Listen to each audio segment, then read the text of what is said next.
محترم ناظرین السلام علیکم۔ شکی مزاج شوہر نے شادی کی پہلی رات ہی مجھے تھپڑ مار ڈالا اور کہا میرے بھائیوں سے پردہ کرنا۔ اگلے روز میں نے پردہ شروع کر دیا، لیکن شوہر پھر بھی مجھ پر شک کرتا تھا اور بار بار ظلم کرتا۔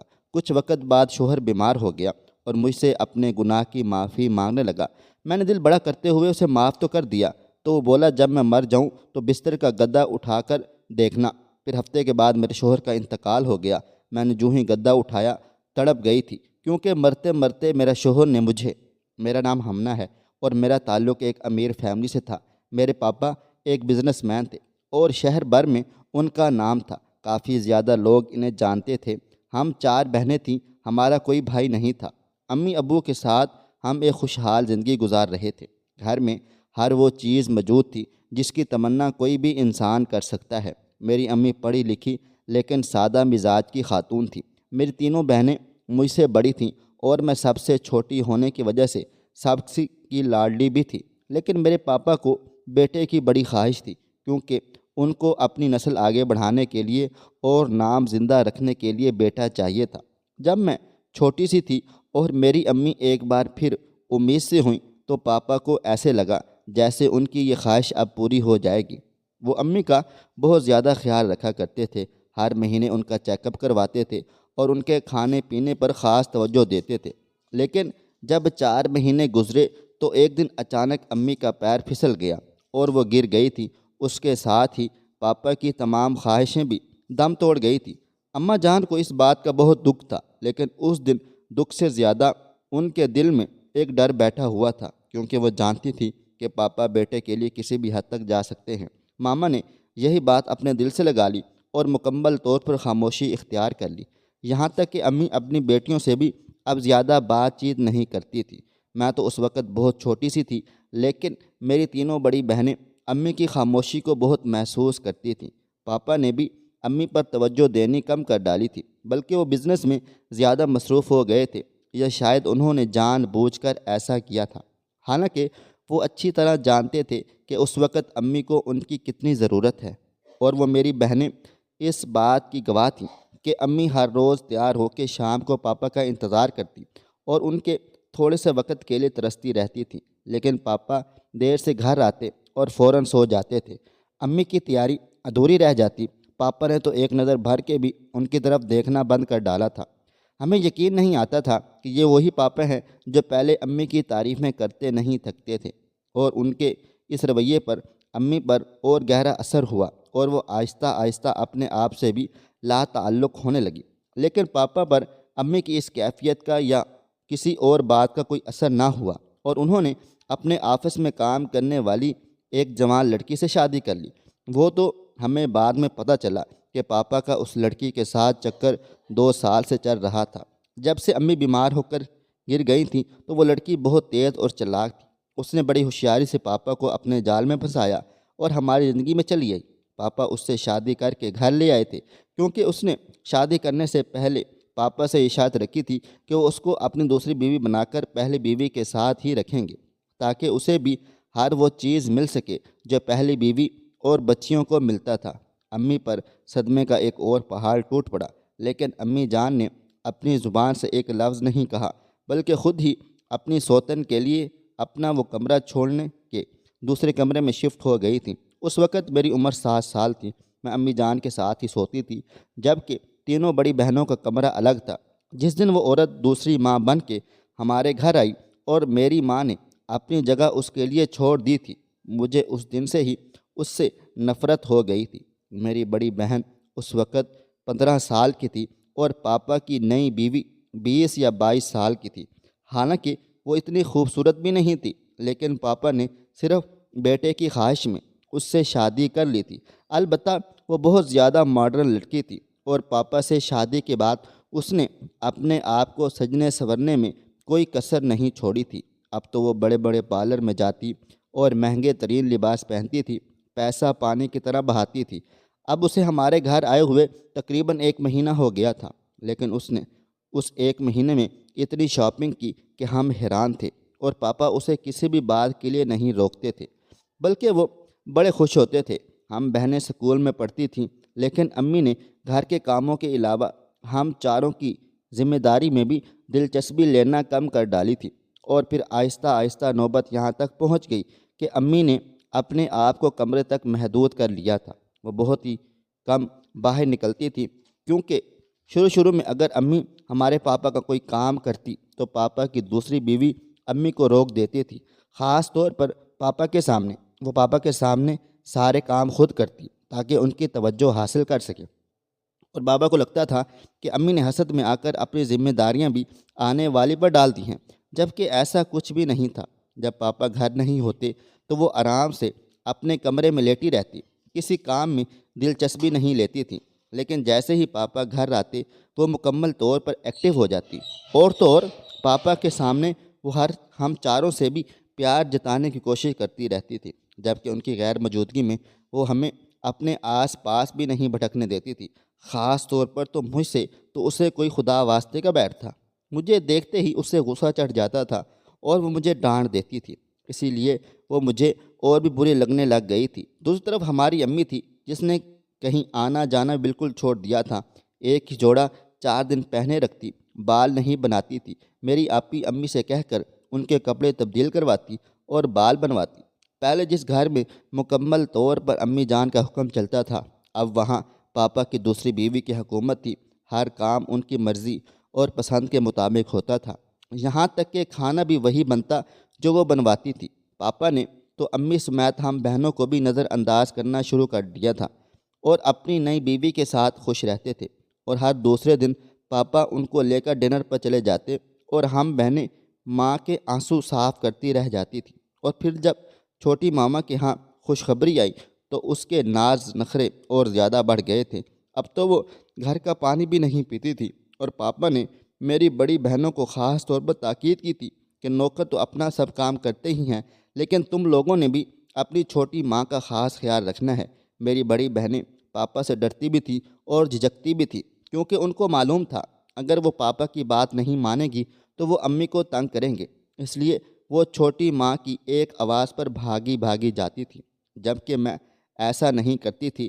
چھوٹی اماں اگر مجھے کبھی آواز دیتی تو میں جان بوجھ کر ان کا کام نہیں کرتی تھی، پھر وہ میری شکایت پاپا سے لگاتی اور پاپا مجھے ڈانٹ دیتے تھے۔ جب چھوٹی ماما کے ہاں بیٹے کی پیدائش ہوئی تو پاپا کی خوشی کی انتہا نہ رہی تھی، انہوں نے پورے شہر میں مٹھائی بانٹی، اپنے ورکرز کی تنخواہیں بڑھا دیں اور گھر میں کام کرنے والے ملازمین کو بھی جوڑے تحفے تحائف میں دیے۔ سارے جہاں میں خوشیاں منائیں اور ایک بہت بڑا جشن کیا تھا، لیکن اپنی اس خوشی میں وہ ہماری ماں اور ہمیں بھولتے چلے جا رہے تھے۔ انہوں نے فنکشن میں ایک مرتبہ بھی امی کو آنے کا نہیں کہا تھا، اور جب پہلی مرتبہ امی نے اس بچے کو اپنے گود میں اٹھانے کی کوشش کی تو چھوٹی ماں نے فٹافٹ امی جان کو روک ڈالا اور اپنا بیٹا اٹھا کے سینے سے لگا لیا تھا۔ پاپا نے ان کی طرف دیکھا تو وہ کہنے لگی کہ بھائی کسی کا کیا بھروسہ کہ حسد میں آ کے میرے بچے کو کوئی نقصان پہنچا دے، اس لیے میں تو اپنا بچہ کسی کو نہیں دوں گی۔ پاپا بھی اس بات پر خاموش ہو گئے تھے۔ امی بہت زیادہ روئی تھیں، اور اس دن کے بعد امی نے کبھی بھی بچے کو اٹھانے کی کوشش نہیں کی، حالانکہ وہ ہمارا بھائی تھا، لیکن ہم بہنوں کو بھی اس بات کی ہرگز اجازت نہیں تھی کہ ہم اپنے بھائی کو گود میں اٹھائیں یا ہاتھ بھی لگائیں۔ آہستہ آہستہ وقت گزرتا چلا گیا، اور جب ہمارے بھائی کی پہلی سالگرہ ہوئی تب بھی پاپا نے ایک بہت بڑا فنکشن رکھا، اور اس میں بھی ہماری امی نے شرکت نہیں کی تھی۔ ہم بہنیں وہاں موجود تھیں، لیکن ہماری کوئی اہمیت نہیں تھی۔ اب میری تینوں بڑی بہنیں زیادہ تر امی جان کے ساتھ ہی رہتی تھیں، وہ جان بوجھ کے چھوٹی مما یا بھائی کے ارد گرد نہیں جاتی تھیں، کیونکہ بے شک وہ کسی بات کا اظہار نہیں کر سکتی تھیں، لیکن ان کو بھی اپنی ماں کے اس حالت کا بہت زیادہ دکھ تھا، افسوس تھا، لیکن مجھے ان ساری باتوں پر بڑا غصہ آتا تھا۔ حالانکہ میں بہت چھوٹی سی تھی، لیکن مجھے برداشت نہیں ہوتا تھا، کیونکہ چھوٹی امی نے میرے پاپا کو ہم سے چھین لیا تھا، اور میری امی بھی اسی وجہ سے دکھی رہتی تھی، پریشان تھی۔ جیسے جیسے میں بڑی ہوتی گئی میرے دل میں چھوٹی ماما کے لیے نفرت اور بھائی کے لیے بھی غصہ پیدا ہوتا چلا گیا۔ جب بھی میرے پاپا میرے سامنے آتے، بھائی کو اٹھاتے اور پیار کرتے، میرا دل چاہتا تھا میں اسے جان سے مار ڈالوں، اور میں نے 1-2 مرتبہ ایسا کرنے کی کوشش بھی کی کہ اسے نیچے گرا کے نقصان پہنچاؤں، لیکن میں ایسا کچھ نہیں کر سکی۔ البتہ جیسے جیسے وقت گزرتا گیا اور میں بڑی ہوتی گئی، میرے دل میں نہ جانے کتنے طوفان بھرتے چلے گئے تھے۔ پاپا جان نے میری تینوں بڑی بہنوں کی شادی کر ڈالی تھی۔ اس وقت میں 20 برس کی تھی اور میں کالج میں پڑھتی تھی، لیکن میں نے اپنی چھوٹی ماں کی ضد میں آ کر بہت زیادہ فیشن کرنا شروع کر ڈالا تھا۔ پاپا سے ضد کر کے اپنا پرسنل اکاؤنٹ بنوایا اور ATM سے وہ پیسے نکلواتی رہتی تھی۔ امی جان مجھے منع کرتی تھی، سمجھاتی تھیں کہ اور میری بہنیں بھی ہیں، لیکن میں کسی کی بات نہیں سنتی تھی۔ میں تو پاپا سے اور چھوٹی مما سے انتقام لینا چاہتی تھی، لیکن مجھے نہیں پتہ تھا کہ اس سب کا نتیجہ کیا ہوگا۔ میرا بھائی بھی اسکول میں پڑھتا تھا، لیکن وہ بالکل بھی اپنی ماں جیسا نہیں تھا، بلکہ وہ اپنی ماں سے زیادہ میری ماما سے محبت کرتا تھا۔ اس کی ماں تو شاپنگ اور پارٹیوں سے فرصت نہیں ملتی تھی، اس لیے اس نے بیٹے کی ذمہ داری میری ماں پر چھوڑ دی، کیونکہ اتنے سال میں وہ تو یہ جان چکی تھی کہ میری امی کسی کو بھی نقصان نہیں پہنچا سکتی تھی، اور خاص طور پر میرے بھائی کو تو ہرگز نہیں، کیونکہ امی بھی میرے بھائی سے بہت زیادہ پیار محبت کرتی تھیں۔ پاپا بھی زیادہ تر بزنس میں مصروف رہتے تھے۔ ایسے بھائی امی کے قریب آتا چلا گیا، اور امی بھی اس کی وجہ سے اب پہلے سے کافی زیادہ نارمل ہوتی جا رہی تھیں۔ اکثر اس کے ساتھ ہنسنے بولنے لگ جاتی تھیں، تو مجھے بھی اچھا لگتا تھا، اس لیے میں نے اپنے بھائی کو کسی قسم کا نقصان پہنچانے کا ارادہ بدل لیا۔ لیکن میرے دل میں تو چھوٹی ماں کے لیے نفرت کم نہیں ہو رہی تھی۔ میں نے اس کی ضد میں آ کے اپنے آپ کو اتنا بگاڑ لیا تھا کہ کبھی کبھی مجھے خود پر بھی حیرت ہوتی تھی کہ میں ایسے کیسے ہو سکتی تھی، لیکن یہی سچ تھا۔ میں نے بہت زیادہ شاپنگ شروع کر دی۔ ہوٹلنگ اور آؤٹنگ میرا پسندیدہ ترین مشغلہ تھا۔ میری بہت زیادہ دوستیں تھیں۔ کالج میں اپنے کھلے دل اور کھلی جیب کی وجہ سے مشہور تھی۔ اگر 10 لوگ بھی میرے ساتھ ہوتے تو میں کسی کو بل ادا نہیں کرنے دیتی تھی۔ جب میں FA میں تھی تو میری کلاس میں ایک لڑکا آیا، اور وہ بڑا ہی ہینڈسم لڑکا تھا۔ کلاس کی لڑکیاں اسے دیکھ کر آہیں بھرنے لگ گئی تھیں۔ میں نے اس کی طرف کوئی توجہ نہیں دی تھی، لیکن ایک دن کسی کام کے سلسلے میں ہماری بات ہوئی تو باتوں میں بات بہت آگے نکل گئی تھی۔ اس کے بعد اکثر ہم کالج میں ایک ساتھ نظر آنے لگے۔ اس کا نام ذیشان تھا۔ وہ پڑھنے لکھنے میں کافی ذہین تھا، جبکہ میں تو صرف باپ کا پیسہ اڑانے کالج جایا کرتی تھی۔ پڑھائی میں میری کوئی خاص دلچسپی نہ تھی، لیکن وہ مجھے پڑھائی میں سنجیدہ ہونے کا اکثر کہتا تھا۔ میں اسے مذاق میں ٹال دیتی تھی۔ اس سے میری اچھی خاصی دوستی ہوتی جا رہی تھی، لیکن ایک دن اس نے مجھے ایک ایسی بات کہی جو مجھے بہت زیادہ عجیب و غریب لگ گئی تھی۔ اس دن میں جینز پہن کے کالج کے فنکشن میں گئی تو اس نے مجھے کہا، لڑکیاں ہمیشہ ڈھیلے ڈھالے کپڑوں میں اچھی لگتی ہیں، اور اگر حجاب کریں تو کیا ہی بات ہے۔ میں نے اس کی اس بات پر اسے پینڈو ہونے کا طعنہ دیا اور کہا، آج کے دور میں کون سا ایسا لڑکا ہے جو لڑکیوں سے اس طرح کی ڈیمانڈ کرے؟ تو وہ کہنے لگا، میں تو ایسا ہی ہوں، اور جو میری بیوی بنے گی میں اس سے یہی امید رکھوں گا کہ وہ حجاب کیا کرے۔ تو میں نے اس کا بہت مذاق اڑایا، لیکن اس وقت مجھے اندازہ نہیں تھا کہ کچھ عرصے کے بعد میں خود اس کی محبت میں گرفتار ہو جاؤں گی۔ ذیشان کی عادتیں اور اخلاق بہت اچھا تھا۔ میں اس کی فیملی کے بارے میں تو زیادہ نہیں جانتی تھی، لیکن مجھے اتنا اندازہ ضرور تھا کہ وہ کسی اچھے خاندان سے تعلق رکھتا ہے۔ آہستہ آہستہ جب میں اسے محبت کرنے لگ گئی تو میرا دل چاہتا تھا کہ میں اس کے بارے میں زیادہ سے زیادہ جان سکوں، لیکن میں خود سے اس سے اظہار نہیں کر سکتی تھی، بلکہ میں تو یہ چاہتی تھی کہ وہ میری محبت میں پاگل ہو کے مجھ سے ہی اظہار محبت کرے، اور اسی خواہش میں میرا کالج پورا ہو گیا تھا۔ میں نے BS کرنے کے بعد پڑھائی کو خیر آباد کہہ ڈالا تھا، اور ذیشان بھی یونیورسٹی میں چلا گیا تھا، لیکن فون پر ہمارا رابطہ مکمل تھا۔ اب میرے شوق مکمل طور پر وہی تھے جو میں چاہتی تھی، دوستوں کے ساتھ گھومنا، پارٹی کرنا اور شاپنگ۔ اس کے علاوہ میری زندگی میں اور کچھ بھی نہیں رہا تھا، لیکن دل ہی دل میں اس انتظار میں بھی تھی کہ کبھی ذیشان آئے اور مجھے پرپوز کرے تو میں اس کے ساتھ اپنی نئی زندگی کی شروعات کروں، اور پھر وہ دن بھی آ گیا تھا۔ ہمیں ملے ہوئے کچھ مہینے ہو چکے تھے، لیکن فون پر رابطہ تھا۔ اس رات اس نے فون پر بات کرتے ہوئے اس نے مجھے کہا کہ کل ملتے ہیں، کیونکہ مجھے تم سے کچھ ضروری بات چیت کرنی ہے۔ میں بڑی خوش ہو گئی تھی، اور میں نے فوراً سے ایک ہوٹل میں کھانے پر بلا لیا تھا۔ اگلے دن جب میں تیار ہونے لگی تو مجھے اس کی بات یاد آ گئی۔ میں نے اپنی الماری سے شلوار قمیض اور دوپٹہ نکال کر پہن لیا اور لائٹ سا میک اپ کر کے اس سے ملنے چلی گئی تھی۔ جب میں وہاں پہنچی تو وہ پہلے سے بیٹھا میرا انتظار کر رہا تھا اور مجھے دیکھ کر کھڑا ہو گیا۔ اس کی آنکھوں میں بے چینی اور عجیب سی کشمکش تھی۔ ایسے لگ رہا تھا جیسے وہ مجھے دیکھ کے بہت زیادہ خوش ہوا ہے، لیکن وہ کسی طرح ظاہر نہیں کرنا چاہتا تھا، مگر اس کی آنکھیں سب کچھ کہہ رہی تھیں۔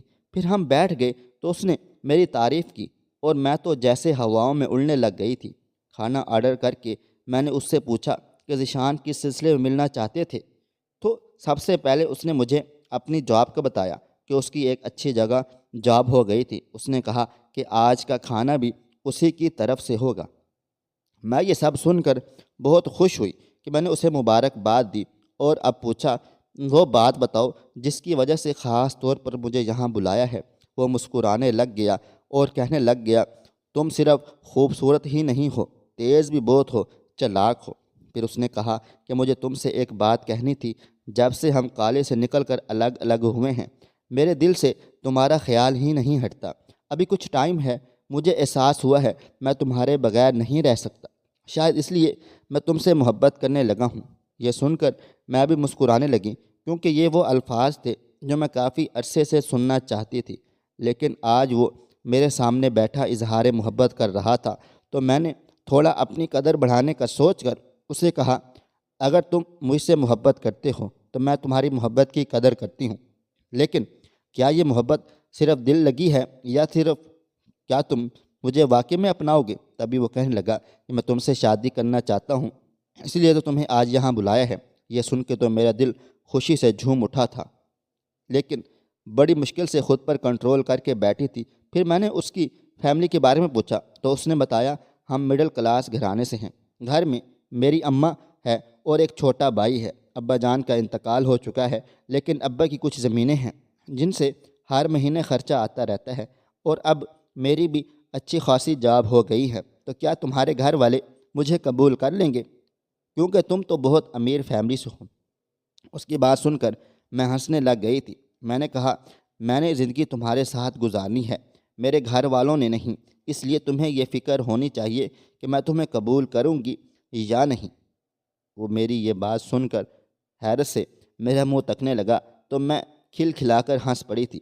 پھر میں نے ان سے کہا ذیشان مجھے تو تم دل و جان سے قبول ہو اور جب تم چاہو گے میں تم سے شادی کر لوں گی۔ تو وہ بے یقینی سے میری طرف دیکھ رہا تھا۔ پھر میں نے اسے کہا کہ میرے گھر میں پاپا اور 2 مائیں ہیں اور کسی کو بھی تمہارے ساتھ میری شادی پر اعتراض نہیں ہوگا، اگر ہوا بھی تو مجھے اس بات کی کوئی پرواہ نہیں ہے، میں ہر حال میں تم سے ہی شادی کروں گی۔ میں نے یہ کہا تو وہ خوش ہو گیا تھا۔ اس نے مجھے ایک انگوٹھی گفٹ کی جو میں نے اسی وقت پہن لی تھی۔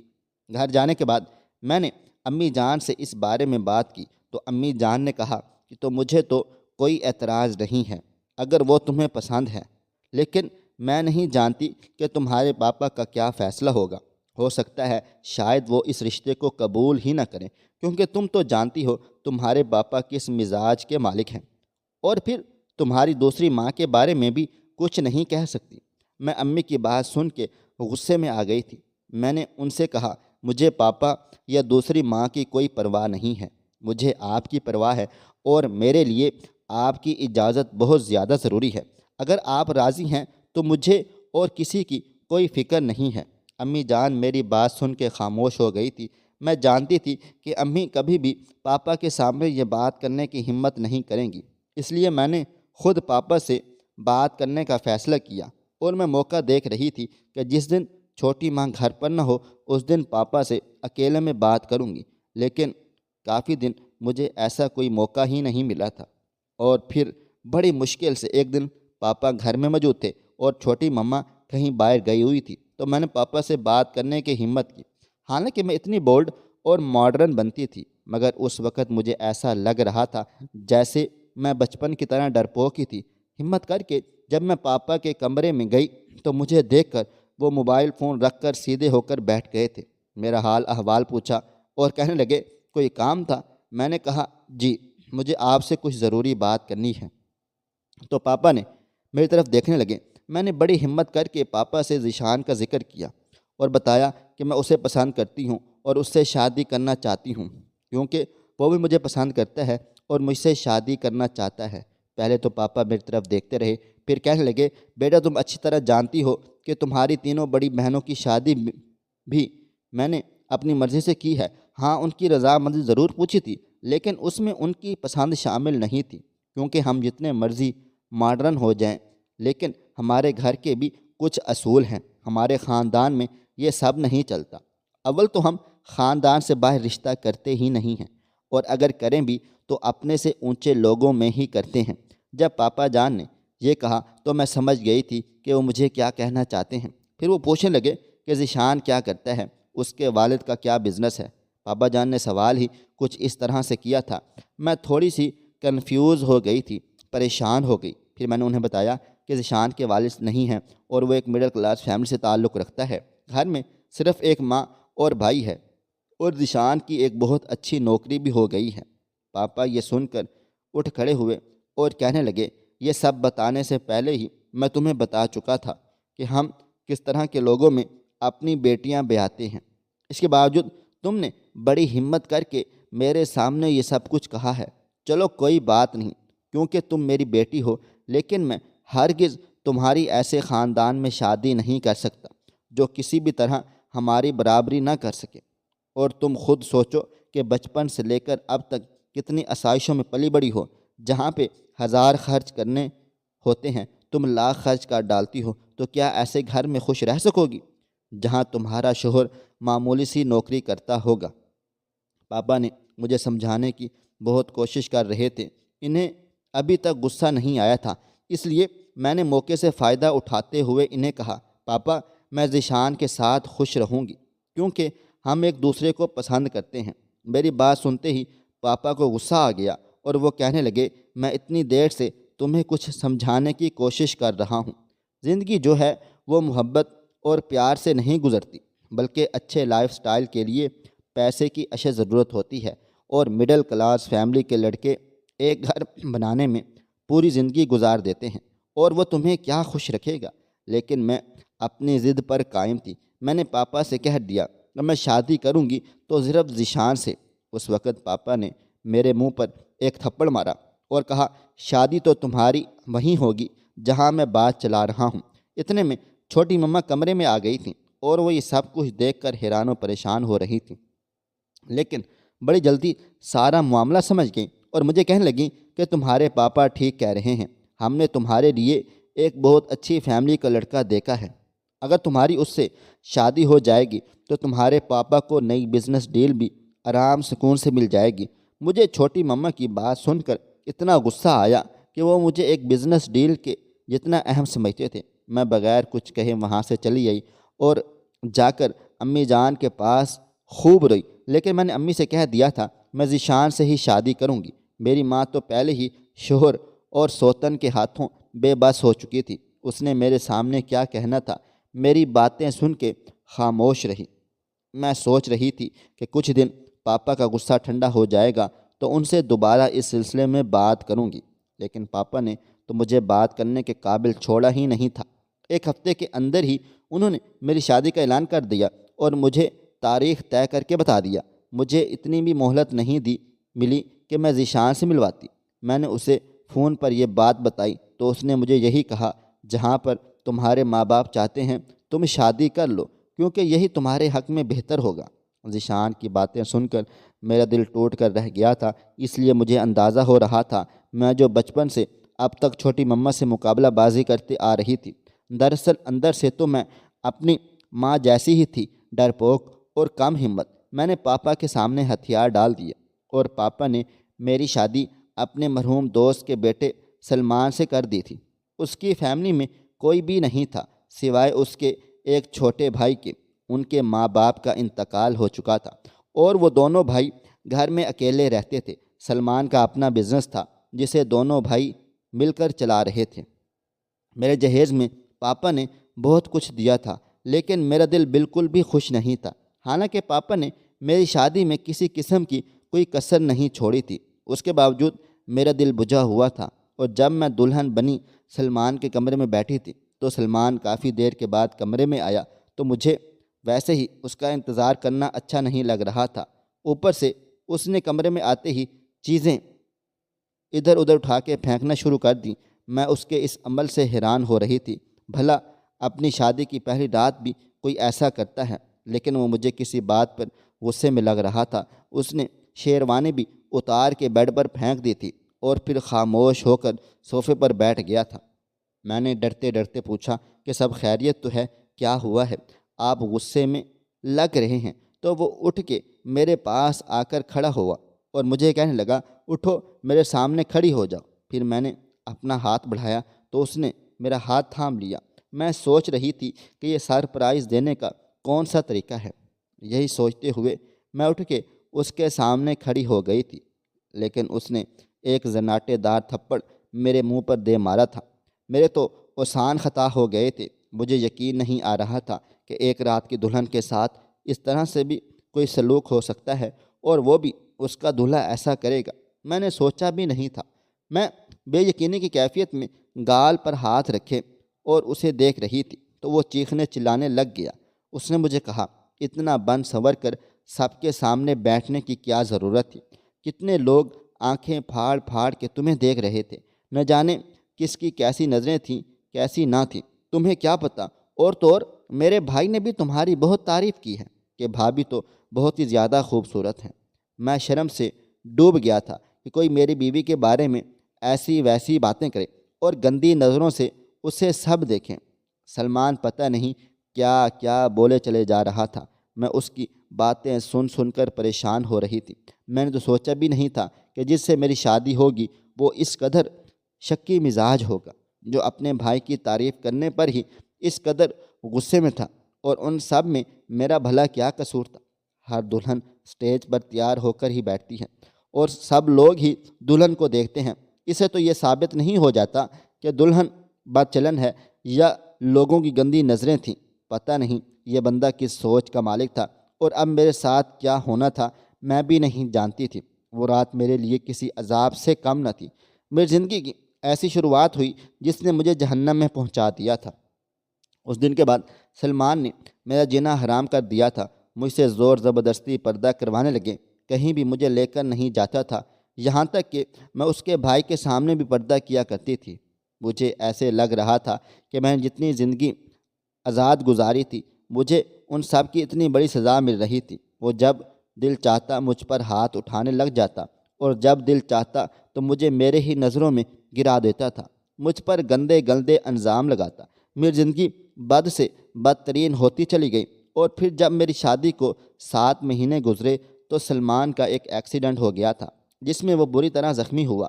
پورا 1 مہینہ ہسپتال میں رہنے کے بعد جب وہ ڈسچارج ہو کے گھر آیا تو اس کی دونوں ٹانگیں اور ایک بازو پوری طرح بیکار ہو چکا تھا، لیکن اس کی زبان اسی طرح آگ اگلتی تھی۔ وہ کہتا تھا، اب تو عیاشی کرنے کے لیے آزاد ہو گئی ہو، میں تو بستر پر کمرے میں پڑا رہتا ہوں، تم نہ جانے باہر کس کس کے ساتھ فون پر باتیں کرتی رہی ہوگی، اور اب تو میرے بھائی کے ساتھ ہی رشتہ بنا لیا ہوگا۔ سلمان کی بات سن کر میں پہلی مرتبہ اس پر چیخی چلائی تھی۔ میں نے اسے کہا، اس سے اچھا ہے آپ اپنے ہاتھوں سے میرا گلا دبا دیں، لیکن مجھ پہ اتنے گندے الزام لگانے کی ضرورت نہیں ہے، اور اگر آج کے بعد ایسی کوئی بات کی تو میں آپ کو اسی حال میں چھوڑ کر یہاں سے چلی جاؤں گی۔ میری بات سن کر پہلے تو سلمان خاموش ہو گیا تھا، پھر کہنے لگا، تم اچھی طرح جانتی ہو میں معذور ہوں اور تمہارا گلا نہیں دبا سکتا، ورنہ تم جیسی عورت کے ساتھ اس سے بھی برا سلوک ہونا چاہیے تھا۔ میں تو اس کا منہ دیکھتی رہ گئی تھی۔ یہ بندہ نہ جانے کس مٹی سے بنا تھا، مکمل طور پر معذور ہو چکا تھا، زندگی سے اب آہستہ آہستہ دور ہوتا چلا جا رہا تھا، لیکن اس کے دل و دماغ میں بھرا ہوا زہر کسی طرح کم نہیں ہو رہا تھا۔ پھر آہستہ آہستہ میں نے اسے اس کے حال پر چھوڑ دیا، لیکن وہ پوری طرح مایوس ہوتا چلا جا رہا تھا۔ سلمان مزید 1 مہینہ اسی طرح بستر پر پڑا رہا، لیکن اب وہ بہت زیادہ بیمار ہو چکا تھا اور ایسے لگتا تھا کسی بھی وقت زندگی سے منہ موڑ بیٹھے گا۔ ایک دن اس نے مجھے اپنے پاس بلایا اور بیٹھنے کو کہا۔ جب میں بیٹھ گئی تو مجھے کہنے لگا، میں مرنے والا ہوں، میرے مرنے کے بعد تم بالکل آزاد ہو جاؤ گی، پھر تو نہ جانے تم کس کس سے رشتے بنا لو گی، اس لیے مرنے سے پہلے میں چاہتا ہوں کہ تم مجھے ایک مرتبہ اپنے ہاتھوں سے کھانا کھلا دو۔ مجھے اس کی باتوں پر غصہ تو بہت آیا، لیکن پھر میں چپ کر گئی تھی، خاموش ہو گئی۔ میں نے سوچا پتہ نہیں اس کے اندر کیا چل رہا ہے جس کی وجہ سے وہ ایسی باتیں کر رہا ہے۔ میں خاموشی سے اٹھی اور جا کر اس کے لیے کھانا بنا کر لے آئی تھی جو اس کے لیے بنا تھا، اور پھر اسے کھانا کھلانے لگ گئی تھی۔ جب وہ کھانا کھا چکا تو مجھے کہنے لگا، جب میں مر گیا تو میرے بستر کے نیچے تمہارے لیے کچھ رکھا ہے، وہ اٹھا کے ضرور دیکھ لینا۔ اور پھر وہ لیٹ کر سو گیا تھا۔ میں عجیب و غریب سی کشمکش میں مبتلا تھی، سمجھ نہیں آ رہا تھا کہ مجھ سے کیا چھپا رہا ہے اور مجھے کیا کہنا چاہتا ہے، لیکن میرے ذہن میں یہ بالکل بھی نہیں تھا کہ وہ واقعی مر جائے گا۔ اگلی صبح جب کافی دیر تک وہ جاگا ہی نہیں تو میں نے اسے اٹھانے کی کوشش کی، لیکن وہ ہمیشہ ہمیشہ کے لیے سو چکا تھا۔ مجھے اس کے مرنے پر بالکل بھی رونا نہیں آیا، لیکن مجھے خوشی بھی نہیں ہو رہی تھی۔ مجھے تو کچھ ہی سمجھ نہیں آ رہا تھا کہ مجھے کیا کرنا چاہیے، لیکن جب اس کی تدفین ہو گئی تو مجھے بڑا عجیب سا محسوس ہوا کہ میری زندگی میں ایک ایسا شخص تھا جو صرف 9 مہینے میرے ساتھ رہا، لیکن اس نے ایک پل بھی میرا اعتبار نہیں کیا تھا اور مجھ پر گندگی اچھالتا رہا۔ اب میرا اس گھر میں رہنے کا جواز نہیں بنتا تھا، اس لیے میں اپنا ساز و سامان باندھ رہی تھی۔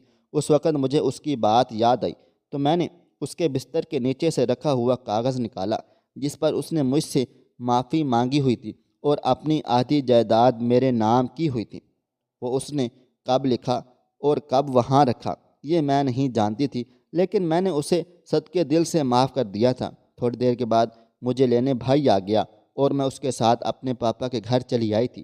میں وہاں پہنچی تو مما ایک بار پھر مجھے گلے لگا کر رونے لگ گئی تھیں اور پاپا شرمندگی سے میرے ساتھ نظریں نہیں ملا رہی تھیں۔ میں نے پاپا کو بھی صدقے دل سے معاف کر دیا تھا۔ میں نے ان کو بھی کوئی غلطی نہیں تھی، میرے ساتھ جو کچھ بھی ہوا تھا اس کا اثر مجھ پر یہ ہوا کہ میں بالکل بدل کر رہ گئی تھی۔ میں ہر وقت دوپٹہ اوڑھ کے رہتی، میرا دل دنیا کی کسی چیز میں نہیں لگتا تھا۔ ایسے ہی میری عدت پوری ہو گئی تھی تو اس دن پاپا میرے کمرے میں آئے اور مجھے کہنے لگے، اگر میں کچھ مانگوں تو مجھے دو گی؟ میں نے پاپا کی طرف دیکھا تو وہ کہنے لگے، باہر ذیشان اور اس کا بھائی بیٹھے ہیں، وہ تم سے شادی کرنا چاہتا ہے۔ میں ہاتھ جوڑ کے تم سے اس رشتے کے لیے ہاں کہنے کی گزارش کرتا ہوں۔ میں پاپا کی طرف دیکھ کر حیرانی سے ہو رہی تھی، پھر میں نے خاموشی سے پاپا کے جڑے ہاتھوں کو تھام لیا۔ آج ذیشان سے میری شادی کو 3 سال گزر چکے ہیں۔ وہ بہت اچھا ہے اور میری بہت زیادہ قدر اور عزت کرتا ہے، اور اپنے بھائی کے ہوتے ہوئے بھی کبھی بھی اس نے مجھ پر شک نہیں کیا۔ میں جب بھی ذیشان کو دیکھتی ہوں تو سوچتی ہوں کہ 5 انگلیاں برابر نہیں ہوتی۔ سلمان جیسے لوگ بہت کم ہوتے ہیں، لیکن ذیشان جیسے اچھے لوگوں کی وجہ سے یہ دنیا قائم ہے۔ خواہش صرف اتنی ہے کہ کچھ الفاظ لکھوں جس سے کوئی گمراہی کے راستے پہ جاتے جاتے رک جائے، اور نہ بھی رکے تو سوچ میں ضرور پڑ جائے۔ پیارے دوستو، امید کرتا ہوں کہ آپ کو یہ ہماری کہانی پسند آئی ہوگی۔ کہانی پسند آئی ہو تو ویڈیو کو لائک کریں، کومنٹس کریں، شیئر کرنا بالکل بھی نہ بھولیں۔ اور ہاں، اگر آپ لوگ اس چینل پر نئے ہیں تو اس چینل کو سبسکرائب ضرور کر لیں اور نوٹیفیکیشن کو ضرور دبا دیں تاکہ آنے والی کہانی سب سے پہلے آپ کو مل سکے۔ ملتے ہیں کل ایک نئی اور دلچسپ کہانی کے ساتھ، تب تک اپنا ڈھیر سارا خیال رکھیے گا۔ اللہ حافظ۔